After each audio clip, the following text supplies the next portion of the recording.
Hidden love എന്ന ഡ്രാമയുടെ 9ാമത്തെ എപ്പിസോഡിന്റെ തുടക്കത്തിൽ യാന്റെ voice message കണ്ടുകൊണ്ടാണ് സാങ്ഷി ഫോൺ എടുത്ത് നോക്കിയത്.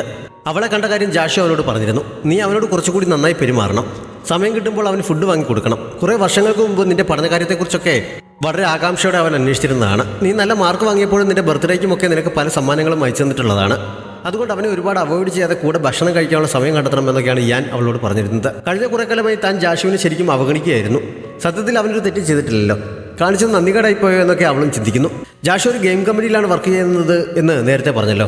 അവൻ്റെ ഗേൾഫ്രണ്ടാണ് എന്ന് സാക്ഷി തെറ്റിദ്ധരിച്ചത് അവൻ്റെ സുപ്പീരിയറിനെ ആയിരുന്നു. അവനിപ്പോൾ വർക്ക് ചെയ്തുകൊണ്ടിരിക്കുന്ന ഗെയിം നല്ല രീതിയിൽ മുന്നോട്ട് പോവുകയാണ്. അതിൻ്റെ ഒരു അപ്ഗ്രേഡ് വെർഷൻ പുറത്തിറക്കുന്നതിനെക്കുറിച്ചുള്ള ചർച്ചകൾ അവർ നടത്തുന്നു. ആ മീറ്റിംഗിൽ ജാഷു അവൻ്റെ ഐഡിയയുടെ ഡെമോ കാണിച്ചുകൊണ്ട് ഒരു പ്രൊപ്പോസൽ മുന്നോട്ട് വെക്കുന്നുണ്ട്. അവൻ്റെ ഐഡിയ സീനിയറിനും മറ്റുള്ളവർക്കുമൊക്കെ ഇഷ്ടപ്പെടുന്നുണ്ടെങ്കിലും കമ്പനിയുടെ ഇപ്പോഴത്തെ ബഡ്ജറ്റും ജോലിക്കാരെയും ഒക്കെ ഉപയോഗിച്ച് നടപ്പിലാക്കാൻ കഴിയുമോ എന്ന കാര്യത്തിൽ അവർക്ക് ആശങ്കയുണ്ടാകുന്നു. അതുകൊണ്ട് അതിനെക്കുറിച്ച് നന്നായി ആലോചിച്ചിട്ട് തീരുമാനമെടുക്കാം എന്നാണ് സീനിയർ അറിയിച്ചത്. അപ്രൂവൽ കിട്ടാത്തതിൽ ജാഷുവിൻ്റെ ടീം അംഗങ്ങൾക്ക് ചെറിയ നിരാശ ഉണ്ടാകുന്നുണ്ടെങ്കിലും പ്രതീക്ഷ കൈവിടേണ്ട എന്ന് പറഞ്ഞ് അവൻ അവരെ ആശ്വസിപ്പിക്കുന്നു. ഞാൻ പറഞ്ഞതനുസരിച്ച് സാക്ഷി അന്ന് ജാഷുവിന് ഡിന്നറിന് ക്ഷണിച്ചുകൊണ്ട് മെസ്സേജ് അയക്കുന്നു.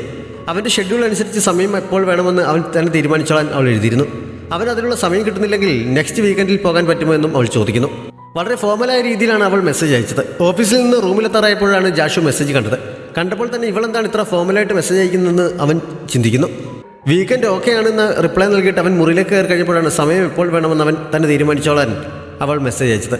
അവളുടെ ഫോർമാലിറ്റി കണ്ട് സഹിക്കാൻ വയ്യാതെ അവൻ അപ്പോൾ തന്നെ അവളുടെ ഫോണിലേക്ക് വിളിക്കുന്നു. ഈ വീക്കെൻഡിൽ എനിക്ക് ഫ്രീ ആകാൻ പറ്റും, പക്ഷേ സമയം ഇപ്പോൾ കൃത്യമായി പറയാൻ കഴിയില്ല എന്നവൻ പറഞ്ഞപ്പോൾ അത് സാരമില്ല, ചേട്ടൻ്റെ ഷെഡ്യൂൾ അനുസരിച്ച് എപ്പോഴാണെന്ന് വെച്ചാൽ പറഞ്ഞാൽ മതി, എനിക്ക് പ്രശ്നമില്ല എന്നവൾ പറയുന്നു. നിന്റെ ഫോണിൽ എന്തോ തകരാറുണ്ടെന്നാണ് തോന്നുന്നത്, അതുടനെ തന്നെ ഒരു റിപ്പയർ ഷോപ്പിൽ കാണിക്കണം എന്നവൻ അക്കൂട്ടത്തിൽ അവളോട് പറയുന്നു. എൻ്റെ ഫോണിൽ എന്താണ് കുഴപ്പം എന്നവൾ ചോദിച്ചപ്പോൾ വളരെ ബഹുമാനത്തോടെ മാത്രമേ അതിൽ നിന്നുള്ള മെസ്സേജുകൾ വരുന്നുള്ളൂ. നീ എന്നു മുതലാണ് എൻ്റെ അടുത്ത് ഇത്ര ഫോർമലായി സംസാരിക്കാൻ തുടങ്ങിയത്? മുമ്പ് ഇങ്ങനെ ആയിരുന്നില്ലല്ലോ എന്നവൻ ചോദിക്കുന്നു. എന്നേക്കാൾ 5 വയസ്സ് കൂടുതലുള്ളവരോട് ബഹുമാനത്തോടെ മാത്രമേ സംസാരിക്കാവൂ എന്ന് അച്ഛൻ എന്നോട് പറഞ്ഞിരുന്നു, അതുകൊണ്ടാണ് ഞാൻ അങ്ങനെ മെസ്സേജ് അയച്ചത് എന്ന് അവൾ പറയുന്നു. തനിക്ക് പ്രായക്കൂടുതലാണെന്ന രീതിയിൽ അവൾ സംസാരിച്ചത് കാരണം അവൻ അപ്പോൾ തന്നെ ഫോൺ വെക്കാൻ തുടങ്ങുന്നുണ്ട്. എനിക്ക് വേറൊരു കാര്യം കൂടി പറയാനുണ്ട് എന്നവൾ വേഗം പറയുന്നു. എൻ്റെ ഫോൺ വീട്ടിൽ വാങ്ങി വെച്ചിരുന്നത് കൊണ്ടാണ് ചേട്ടൻ അന്നയച്ച മെസ്സേജുകളൊന്നും ഞാൻ കാണാതിരുന്നത്, അല്ലാതെ മനഃപൂർവ്വം റിപ്ലൈ തരാതിരുന്നതല്ല എന്നവൾ പറയുന്നു. അതെനിക്കറിയാം, ഞാൻ എന്നോട് പറഞ്ഞിരുന്നു എന്നവൻ പറഞ്ഞപ്പോൾ അറിയാമായിരുന്നെങ്കിൽ പിന്നെ എന്തിനാണ് ചോദിച്ചതെന്ന് പറഞ്ഞ് ദേഷ്യപ്പെട്ട് അവൾ ഉടനെ തന്നെ ഫോൺ കട്ട് ചെയ്യുന്നു. ജാഷു ഒറ്റയ്ക്കാണ് താമസിക്കുന്നത്. ഫോൺ കട്ട് ചെയ്ത ശേഷം അവൻ വാങ്ങിക്കൊണ്ടുവന്ന സാധനങ്ങളൊക്കെ ഫ്രിഡ്ജിലെടുത്ത് വയ്ക്കുന്നുണ്ട്. സാങ്ഷി അടുത്ത ദിവസം കോളേജിലെത്തിയപ്പോൾ മിങ് അവളുടെ അടുത്തേക്ക് വന്ന് എന്തോ പറയാൻ തുടങ്ങുന്നു.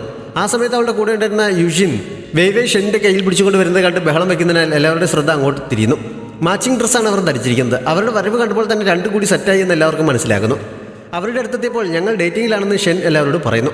കണ്ടാൽ തന്നെ അറിയാം, പറയേണ്ട കാര്യമില്ല എന്ന് സാങ്ഷി പറയുന്നുണ്ട്. സാങ്ഷിയുടെ എന്താ പറയാനാണല്ലോ മിങ് വന്നത് എന്ന് യൂഷിൻ അപ്പോഴാണ് ഓർക്കുന്നത്.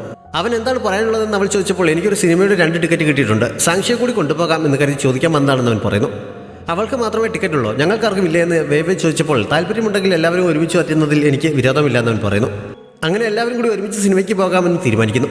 ഞായറാഴ്ച രാത്രി 8 മണിക്കാണ് സിനിമ എന്നറിഞ്ഞപ്പോൾ അന്ന് എനിക്ക് ചിലപ്പോൾ വരാൻ പറ്റില്ല, വേറൊരു പരിപാടിയുണ്ട് എന്ന് സാക്ഷി പറയുന്നു. ജാഷുവിനൊപ്പം ഡിന്നർ കഴിക്കാൻ ഏറ്റിരിക്കുന്നത് വന്നാണ്, അതുകൊണ്ടാണ് അവൾ ഒഴിഞ്ഞു മാറാൻ നോക്കിയത്. സിനിമയ്ക്ക് പോകുന്നതിന് കാരണക്കാരി അവളാണല്ലോ, അതുകൊണ്ട് അവൾ വരുന്നില്ല എന്ന് പറഞ്ഞാൽ അവൻ ബാക്കിയുള്ളവരെ കൂടി ക്യാൻസൽ ചെയ്യാൻ സാധ്യതയുണ്ട്. അതുകൊണ്ട് എല്ലാവരും കൂടി അവളെ നിർബന്ധിക്കുന്നു. ഡിന്നർ അലമ്പായാൽ അവിടെ നിന്ന് രക്ഷപ്പെടാൻ ഈ എക്സ്ക്യൂസ് ഉപയോഗിക്കാമല്ലോ എന്ന് കരുതി അന്ന് തന്നെ ചെല്ലാമെന്ന് അവൾ സമ്മതിക്കുന്നു. അങ്ങനെ പറഞ്ഞു തപ്പിച്ച് അവർ ക്ലാസ്സിലേക്ക് പോകുന്നു. വേവേ അപ്പോഴും ഷെന്നിൻ്റെ അടുത്ത് തന്നെ നിൽക്കുന്നത് കണ്ട് സാങ്ഷി അവളെ കൂടി പിടിച്ചുകൊണ്ട് പോകുന്നു. ജിയാങ് ആയുടെ ഒരു ദിവസം ജാഷുവിന് ഒരു കൊറിയർ അയക്കുന്നുണ്ട്. അവനത് റിസീവ് ചെയ്തപ്പോഴേക്കും കൊറിയർ കിട്ടിയെന്ന് ചോദിച്ച് അവൾ മെസ്സേജ് അയക്കുകയും ചെയ്യുന്നു. അവൻ പക്ഷേ റിപ്ലൈ നൽകാതെ അത് ഒന്ന് തുറന്നു നോക്കുക പോലും ചെയ്യാതെ ഒരു മുറിക്കുള്ളിൽ കൊണ്ടുവെക്കുന്നു. മുമ്പ് അവൾ അയച്ച കുറേ സാധനങ്ങളും തുറക്കുക പോലും ചെയ്യാതെ അവിടെ കൂട്ടിയിട്ടിട്ടുണ്ട്. അടുത്തൊരു ദിവസം ഓഫീസിൽ വെച്ച് അവൻ അവളുടെ അക്കൗണ്ടിലേക്ക് കുറച്ച് ക്യാഷ് അയച്ചു കൊടുക്കുന്നു. അവസാനത്തെ തുകയും ഞാൻ അയച്ചു കഴിഞ്ഞു, ഇനി എന്നെ കോൺടാക്ട് ചെയ്യരുത് എന്നൊരു മെസ്സേജും അവൻ അവൾക്ക് അയക്കുന്നു. കോൺടാക്ട് ചെയ്യരുതെന്ന് പറഞ്ഞത് എന്താണ് എന്ന് ചോദിച്ച് അവൾ ഉടനെ തന്നെ തിരിച്ച് മെസ്സേജ് അയക്കുന്നുണ്ടെങ്കിലും അവൻ റിപ്ലൈ നൽകുന്നില്ല. അവൾ ഉടനെ അവൻ്റെ ഫോണിലേക്ക് വിളിക്കുന്നു. അവൻ പക്ഷേ കട്ട് ചെയ്ത് വിടുന്നു. അപ്പോഴേക്കും മീറ്റിംഗ് തുടങ്ങാനായി എന്ന് ഒരു സ്റ്റാഫ് വന്നറിയിക്കുന്നു. അവൻ ഓർഡർ ചെയ്ത ഫുഡും ഒന്നും കഴിക്കാതെ അവിടെ തന്നെ ഇരിക്കുന്നത് കണ്ട് സ്റ്റാഫ് അവനോട് പറഞ്ഞിട്ട് അത് മീറ്റിംഗ് സ്ഥലത്തേക്ക് എടുത്തുകൊണ്ട് പോകുന്നു. ജാഷുവിന് ഇടയ്ക്കിടെ വയറുവേദന ഫീൽ ചെയ്യുന്നുണ്ടെങ്കിലും അവനത് കാര്യമാക്കാതെ മീറ്റിങ്ങിന് പോകുന്നു. അവിടെ നിന്ന് ഫുഡ് കഴിക്കുന്നുമുണ്ട്. മുമ്പ് അവൻ പറഞ്ഞ പ്രപ്പോസലുമായി മുന്നോട്ട് പോകാൻ അവൻ്റെ സീനിയർ തീരുമാനിച്ചിരിക്കുകയാണ്. മീറ്റിങ്ങിനിടയിലും അവന് നന്നായി വയറുവേദനിക്കുന്നുണ്ടെങ്കിലും അതിനെക്കുറിച്ച് ആരോടും പറയുന്നില്ല. പ്രൊജക്ടിൻ്റെ ഉത്തരവാദിത്തം അവനും മറ്റൊരു സ്റ്റാഫിന് കൂടി നൽകി ബാക്കി കാര്യങ്ങളൊക്കെ പറഞ്ഞേൽപ്പിച്ചിട്ട് മീറ്റിംഗ് പിരിച്ചുവിടുന്നുണ്ട്.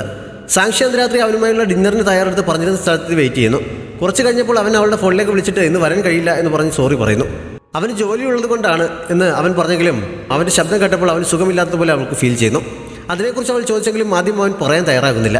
അവൾ വീണ്ടും നിർബന്ധിച്ചപ്പോൾ ചെറിയൊരു വയറുവേദനയാണ്, ഗ്യാസിൻ്റെ പ്രശ്നമായിരിക്കും, വലിയ കാര്യമാക്കാനില്ല എന്നവൻ പറയുന്നു. പക്ഷെ അവൻ്റെ സംസാരത്തിൽ നിന്ന് കാര്യമായ കുഴപ്പമുണ്ടെന്ന് തോന്നിനാൽ ഓഫീസ് എവിടെയാണെന്ന് അവൾ ചോദിക്കുന്നു. കുറേ നിർബന്ധിച്ച ശേഷമാണ് അവൻ ഓഫീസിൻ്റെ അഡ്രസ്സ് പറഞ്ഞു കൊടുത്തത്. അവളുടെ ടാക്സി വിളിച്ച് അങ്ങോട്ടേക്ക് ചെല്ലുന്നു. അവൻ കൗണ്ടറിനടുത്ത് അവളെ വെയിറ്റ് ചെയ്തിരിക്കുന്നുണ്ടായിരുന്നു. അവളെ കണ്ടപ്പോഴേക്കും എനിക്ക് കുഴപ്പമൊന്നുമില്ല, വീട്ടിൽ പോയി റെസ്റ്റ് എടുത്താൽ ശരിയാകും എന്ന് പറഞ്ഞ് അവൻ വീട്ടിലേക്ക് പോകാൻ തുടങ്ങുന്നുണ്ടെങ്കിലും അവൾ സമ്മതിക്കുന്നില്ല. ആ സമയത്തൊക്കെ അവന് ശരിക്കും നടക്കാൻ പോലും കഴിയാത്ത വിധ വേദനയുണ്ട്. അവൾ അവനെ താങ്ങി പിടിച്ച് ടാക്സി വിളിക്കാനായി പുറത്തേക്ക് കൊണ്ടുപോകുന്നു. പക്ഷേ ഉടനെ ടാക്സി കിട്ടാതെ അവർക്ക് കുറച്ചു നേരം വെയിറ്റ് ചെയ്യേണ്ടി വരുന്നു. ഒരു തവണ റോഡിലേക്ക് ഇറങ്ങി നിന്ന് ടാക്സി കൈ കാണിച്ച് തിരികെ കയറുന്നതിൽ അബദ്ധത്തിൽ അവർ തമ്മിൽ കൂട്ടിയിടിച്ച് അവളുടെ നെറ്റിയിൽ അവൻ കിസ് ചെയ്യുന്നു. അവളെക്കാൾ കൂടുതൽ ഷോക്കായത് അവനാണ്. ഞാൻ അറിഞ്ഞുകൊണ്ട് ചെയ്തതല്ല എന്ന് പറഞ്ഞ് അവൻ സോറി പറയുന്നുണ്ട്. ഞാനും അറിഞ്ഞുകൊണ്ട് ചെയ്തതല്ല എന്ന് പറഞ്ഞ് അവൾ അത്ര കാര്യമാക്കാത്ത രീതിയിൽ വീണ്ടും ടാക്സിക്കായി ഇറങ്ങി നിൽക്കുന്നു. അവന് പക്ഷേ എന്തോ വലിയ തെറ്റ് ചെയ്ത ഭാവമായിരുന്നു. അപ്പോഴേക്കും അവർക്കൊരു ടാക്സി കിട്ടുന്നുണ്ട്. അതുള്ളിൽ കയറി കഴിഞ്ഞപ്പോൾ അവൻ്റെ ലക്ഷണമൊക്കെ കണ്ട ഡ്രൈവർ അവൻ കുടിച്ച് ലെവൽ തെറ്റിരിക്കുകയാണെന്ന് കരുതി വണ്ടിക്കുള്ളിൽ വോമിറ്റ് ചെയ്യുകയാണെങ്കിൽ ക്ലീൻ ചെയ്യാനുള്ള പണം നൽകേണ്ടി വരും എന്ന മുന്നറിയിപ്പ് നൽകുന്നു. അവൻ കുടിച്ചിട്ടില്ല, വയറുവേദനയാണ്, എത്രയും പെട്ടെന്ന് അടുത്തുള്ള ഹോസ്പിറ്റലിൽ എത്തിക്കാൻ അവൾ ഡ്രൈവറോട് പറയുന്നു. ഹോസ്പിറ്റലിലെത്തി പരിശോധന നടത്തിയപ്പോഴാണ് അപ്പൻഡിക്സ് ആണ്, കുറച്ച് സീരിയസ് സ്റ്റേജ് ആയതുകൊണ്ട് ഉടനെ സർജറി വേണം എന്നറിയുന്നത്. അപ്പോൾ തന്നെ സർജറി നടത്താൻ അവൻ പറയുന്നു. അവനെ ഓപ്പറേഷൻ തിയേറ്ററിലേക്ക് കൊണ്ടുപോകുമ്പോഴും അവൾ കൂടെയുണ്ട്. സമയം ഒരുപാടായി, തിരികെ ഹോസ്റ്റലിലേക്ക് പോയിക്കോളാൻ അവൻ അവളെ നിർബന്ധിക്കുന്നു. ഞാനിവിടെ വെയിറ്റ് ചെയ്യുകയാണെന്ന് അവൾ പറഞ്ഞപ്പോൾ എന്തെങ്കിലും വാങ്ങി കഴിക്കണം എന്ന് ഓർപ്പിച്ചിട്ടാണ് അവൻ അകത്തേക്ക് പോയത്. ഇന്ന് ഞാൻ ഡിന്നറിന് ക്ഷണിച്ചില്ലായിരുന്നെങ്കിൽ അവൻ ഇതിനെക്കുറിച്ച് ആരോട് പറയില്ലായിരുന്നു, ഹോസ്പിറ്റലിലേക്ക് പോകുമായിരുന്നു എന്നൊക്കെ അവൾ അവിടെ ഇരിക്കുമ്പോൾ ചിന്തിക്കുന്നുണ്ട്. എന്നും രാത്രി വിളിക്കുന്ന സമയമായപ്പോൾ അമ്മ അവളുടെ ഫോണിലേക്ക് വിളിക്കുന്നു. അവൻ്റെ ഒപ്പം ഡിന്നർ കഴിക്കാൻ ഏറ്റതും പിന്നീട് ഹോസ്പിറ്റലിൽ കൊണ്ടുവരേണ്ടി വന്നതുമൊക്കെ അവൾ അമ്മയെ അറിയിക്കുന്നു. അവൻ്റെ കാര്യം വളരെ കഷ്ടമാണല്ലോ, കൂട്ടിന് ആരുമില്ലല്ലോ എന്നൊക്കെ അമ്മ പറഞ്ഞപ്പോൾ അവൻ്റെ വീട് ഇവിടെയല്ലേ, ഫാമിലി ഉണ്ടാകില്ലേ എന്ന് അവൾ ചോദിക്കുന്നു. അപ്പോഴാണ് അവൻ്റെ ഫാമിലി ബാക്ക്ഗ്രൗണ്ടിനെ കുറിച്ച് ഞാൻ മുമ്പ് ഒരിക്കലും നിന്നോട് പറഞ്ഞിട്ടില്ലല്ലേ എന്ന് ചോദിച്ചുകൊണ്ട് കുറേ വർഷങ്ങൾക്ക് മുമ്പ് നടന്ന ഒരു കാര്യം അമ്മ പറയുന്നത്. അവൻ അവിടുത്തെ കോളേജിൽ ഫസ്റ്റ് ഇയർ പഠിക്കുന്ന സമയത്താണ് അവൻ്റെ അമ്മ മരിച്ചത്. മരണാനന്തര ചടങ്ങുകൾക്കും മറ്റുമുള്ള തുക നൽകി സഹായിച്ചത് അവളുടെ ഫാമിലിയായിരുന്നു. ചടങ്ങുകളൊക്കെ കഴിഞ്ഞ ശേഷം അധികം വന്ന് ക്യാഷ് തിരികെ നൽകാനേ അവൻ അവരുടെ അടുത്ത് ചെല്ലുന്നു. നൽകാനുള്ള ബാക്കി തുക തവണകളായി തന്നു തീർത്തോളാമെന്നും പറയുന്നുണ്ട്. അധികം വന്ന ക്യാഷ് തൽക്കാലം അവൻ്റെ കയ്യിൽ വെച്ചോളാൻ അച്ഛനും അമ്മയും ഞാനും കുറേ നിർബന്ധിച്ചെങ്കിലും അവനത് വാങ്ങുന്നില്ല. ഡിന്നർ കഴിക്കാൻ അമ്മ ക്ഷണിച്ചപ്പോഴും വേണ്ടെന്ന് പറഞ്ഞ് ചെയ്ത സഹായങ്ങൾക്ക് നന്ദി പറഞ്ഞ് അവിടുന്ന് പോവുകയാണ് ചെയ്തത്. കോളേജിൽ കഴിയാവുന്ന പോലെ അവന് സപ്പോർട്ട് നൽകണം എന്ന് അവൻ പോയി കഴിഞ്ഞപ്പോൾ അച്ഛൻ ഞാനോട് പറയുന്നുണ്ട്. അന്നത്തെ സംഭവം അമ്മ പറഞ്ഞു കേട്ടപ്പോൾ സാങ്ഷിയുടെ കണ്ണ് നിറയുന്നു.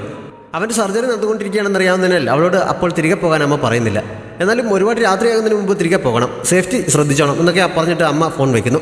സർജറി കഴിഞ്ഞവനെ റൂമിലേക്ക് മാറ്റുന്നു. ഒരാഴ്ച കഴിഞ്ഞ് ഡിസ്ചാർജ് ചെയ്യാൻ പറ്റുകയുള്ളൂ. തൽക്കാലം കട്ടിയുള്ള ആഹാരമൊന്നും നൽകാൻ പാടില്ല, ലിക്വിഡായിട്ടുള്ള ഫുഡ് വേണം കൊടുക്കാൻ എന്നൊക്കെ ഡോക്ടർ അവളെ പറഞ്ഞേൽപ്പിച്ച ശേഷമാണ് പോയത്. നഴ്സുമാരോട് ചോദിച്ച് ഹോസ്പിറ്റലിൽ ഉപയോഗത്തിന് ആവശ്യമുള്ള സാധനങ്ങളൊക്കെ വാങ്ങി അവൾ വെച്ചിരുന്നു. അവൾ അതൊക്കെ എടുത്ത് വെക്കുന്നത് കണ്ടപ്പോൾ അതൊക്കെ അവിടെ തന്നെ വെച്ചിരുന്നാൽ മതി, ഞാൻ എടുത്ത് വെച്ചോളാം, സമയം ഒരുപാടായി, നീ തിരികെ പോകാൻ നോക്കുക, ടാക്സി വിളിച്ച് പോയാൽ മതി, ടാക്സിയുടെ നമ്പർ പ്ലേറ്റ് എനിക്ക് ഫോട്ടോ എടുത്ത് അയക്കണം, റൂമിലെത്തി കഴിയുമ്പോൾ വിളിക്കണം എന്നൊക്കെ അവൻ പറയുന്നു. ഞാനിപ്പോൾ കൊച്ചുകുട്ടിയല്ല, തിരികെ പോകാനൊക്കെ എനിക്കറിയാം എന്നവൾ പറഞ്ഞപ്പോൾ പിന്നെ അവൻ അതിനെക്കുറിച്ചൊന്നും പറയുന്നില്ല. വേദന ഉണ്ടോ എന്ന് ചോദിച്ചപ്പോൾ മരവിപ്പിച്ചിരിക്കുന്നത് കൊണ്ട് എനിക്കൊന്നും അറിയാൻ കഴിയുന്നില്ല, അതിനെക്കുറിച്ചൊന്നും ചിന്തിക്കേണ്ട, നീ തിരിച്ചു പോയിക്കൊള്ളാൻ അവൻ പറയുന്നു. പോയിട്ട് നാളെ വരാം എന്ന് അവൾ പറഞ്ഞപ്പോൾ ഇനി ക്ലാസ് ഇല്ലാത്ത ദിവസം വന്നാൽ മതി എന്നവൻ പറയുന്നു. അവൾക്ക് അവിടെ നിന്ന് പോകാൻ തീരെ മനസ്സുണ്ടായിരുന്നില്ല. പക്ഷെ അവൻ വീണ്ടും വീണ്ടും നിർബന്ധിക്കുന്ന കാരണം അവൾ പോകാനായി പുറത്തേക്ക് ഇറങ്ങുന്നു. അവളുടെ മുഖത്തെ എക്സ്പ്രഷൻ കണ്ടപ്പോൾ നേരത്തെ അബദ്ധത്തിൽ കിസ് ചെയ്തതിൻ്റെ ദേഷ്യമായിരിക്കുമെന്നാണ് അവൻ ചിന്തിച്ചത്. അപ്പോഴാണ് അമ്മ പറഞ്ഞ് വിവരം പറഞ്ഞ് ഞാൻ അവൻ്റെ ഫോണിലേക്ക് വിളിച്ചത്. ഇപ്പോൾ എങ്ങനെയുണ്ട് എന്നൊക്കെ അവൻ ചോദിച്ചറിയുന്നു. സംസാരത്തിനിടയിലും ഞാൻ ഗെയിം കളിക്കുന്നതിന് ഒരു കുറവുമില്ല. സാക്ഷി വന്നിട്ട് പോയതിനെക്കുറിച്ചൊക്കെ അവർ സംസാരിക്കുന്നുണ്ട്. അബദ്ധത്തിൽ സംഭവിച്ച കിസിനെ കുറിച്ച് അവനോട് പറഞ്ഞാലോ എന്ന് ജാഷു ചിന്തിച്ചതാണ്. പിന്നെ അത്ര കാര്യമാക്കേണ്ട ആവശ്യമില്ല എന്ന് കരുതി വേണ്ടെന്ന് വയ്ക്കുന്നു. അവൻ ഫോൺ വെച്ച് കഴിഞ്ഞപ്പോഴാണ് ഹോസ്റ്റലിലേക്ക് പോകാനായി പോയ സാക്ഷി തിരികെ എത്തിയത്. ഞാൻ നന്നായി ആലോചിച്ചു, ഈ അവസ്ഥയിൽ ചേട്ടനോട് തനിച്ചാക്കി പോകുന്നത് ശരിയല്ല. ഞാനായിരുന്നു ഈ അവസ്ഥയിലെങ്കിൽ ചേട്ടൻ എന്നെ തനിച്ചാക്കി പോകുമായിരുന്നു. അതുകൊണ്ട് ഞാനിവിടെ നിൽക്കാൻ പോവുകയാണെന്ന് അവൾ പറയുന്നു. അവൾ അത്ര റീസണബിളായി പറയുന്നത് കൊണ്ട് അവന് സമ്മതിക്കേണ്ടി വരുന്നു. കഴിക്കാനായി അവൾ ബ്രെഡ് വാങ്ങിക്കൊണ്ട് വന്നിരിക്കുന്നത് കണ്ട് ഇത്രയും നേരം വിശന്നിരുന്നിട്ട് നീ ഇതാണോ കഴിക്കുന്നത്, ഞാൻ വേറെ എന്തെങ്കിലും ഓർഡർ ചെയ്യാമെന്ന് പറഞ്ഞ് അവൻ ഫോൺ എടുക്കുന്നു. പക്ഷേ എനിക്ക് വിശപ്പില്ല, ഇത് മതിയെന്ന് പറഞ്ഞ് വേറൊന്നും ഓർഡർ ചെയ്യാൻ അവൾ സമ്മതിക്കുന്നില്ല. അവിടെ തന്നെ ഇരുന്ന് അത് കഴിക്കാനും തുടങ്ങുന്നു. കഴിച്ചു തീരാറായപ്പോൾ അവസാനം വന്ന ബ്രെഡെല്ലാം കൂടി അവൾ ഒരുമിച്ച് വായിലാക്കുന്നുണ്ട്. രണ്ട് കവളിലും അത് നിറച്ചു വെച്ചിരിക്കുക കണ്ടപ്പോൾ ഒരു പഫർ ഫിഷിനെ പോലെ ഉണ്ടല്ലോ എന്നാണ് അവന് തോന്നിയത്. അവൻ ചിരിയടക്കാൻ പാടുപെടുന്നുണ്ട്. ഇത്ര തമാശ എന്താണെന്ന് അവൾ ചോദിച്ചപ്പോൾ ഒന്നുമില്ല എന്ന് അവൻ പറയുന്നു. ഫ്രഷ് ആക്കാനായി അവൾ ബാത്റൂമിലേക്ക് പോകുന്നു. അവിടെ നിൽക്കുമ്പോഴാണ് അവനിന്ന് എഴുന്നേൽക്കരുത് എന്നല്ലേ ഡോക്ടർ പറഞ്ഞത്. അതുകൊണ്ട് അവൻ എഴുന്നേറ്റ് വന്ന് ഫ്രഷ് ആവാൻ പറ്റില്ല, മുഖം തുടച്ചു കൊടുത്താലോ എന്ന് അവൾ ചിന്തിച്ചത്. അങ്ങനെ ഒരു ടവൽ തനിച്ചുകൊണ്ട് അവൾ അവൻ്റെ അടുത്തേക്ക് ചെല്ലുന്നു. ഞാൻ തനിയെ ചെയ്തോളാമെന്ന് പറഞ്ഞ് അവനത് വാങ്ങാൻ തുടങ്ങിയപ്പോൾ കൈയും കാലുമൊക്കെ അനക്കി മുറിവ് തുറന്നാൽ വീണ്ടും കുറച്ച് ദിവസം കൂടി ഇവിടെ സ്റ്റേ ചെയ്യേണ്ടി വരില്ലേ എന്നവൾ ചോദിക്കുന്നു. അത് ശരിയാണെന്ന് തോന്നിയാൽ അവൾ തന്നെ തുടച്ചു കൊടുക്കാൻ അവൻ സമ്മതിക്കുന്നു. കണ്ണടച്ച് ഇരുന്ന് കൊടുക്കുന്നുമുണ്ട്. ഫസ്റ്റ് ക്രഷിൻ്റെ മുഖം തൊട്ടടുത്ത് കിട്ടിയതല്ലേ, അതിൻ്റെ എക്സൈറ്റ്മെൻറ്റിലാണ് സാക്ഷി മുഖം തുറച്ചുകൊണ്ടിരിക്കുന്നത്. കണ്ണടച്ചിരിക്കായിരുന്ന അവൻ പ്രതീക്ഷിക്കാതെ പെട്ടെന്ന് കണ്ണു തുറക്കുന്നു.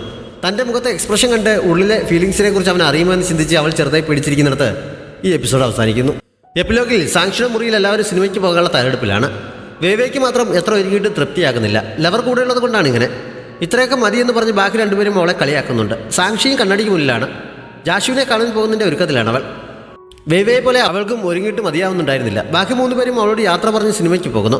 സാക്ഷി പുറപ്പെടാൻ റെഡിയായി എഴുന്നേറ്റ് ചെന്ന് ഹീൽസുള്ള ചെരുപ്പിടാൻ എടുത്തെങ്കിലും കഴിഞ്ഞ തവണ കണ്ടപ്പോൾ അവൾ മേക്കപ്പ് ഇട്ടിരിക്കുന്നതിനെ കുറിച്ച് പറഞ്ഞു അവൾ മാറിപ്പോയി എന്ന് അവൻ പറഞ്ഞതോർത്ത് ചെരുപ്പ് തിരികെ വെച്ച് ഷൂ ഇട്ടുകൊണ്ടാണ് അവൾ പോയത്.